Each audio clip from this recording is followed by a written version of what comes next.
we're going to multiply 2x over 5 by 15 over 4x squared.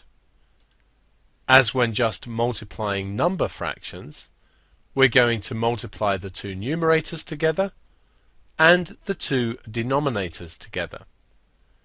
We're going to perform any cancelling that we can do before doing the multiplication.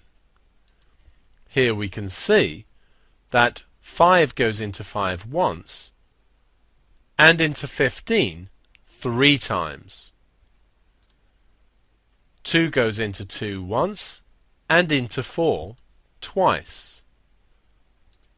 Also, we have an x here, and the x squared on the bottom is x times x.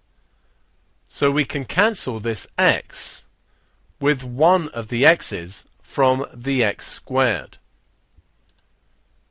If we now look at what we have left, we have 1 times 3 on the top and 1 times 2 times x on the bottom. This gives us a final answer of 3 over 2x.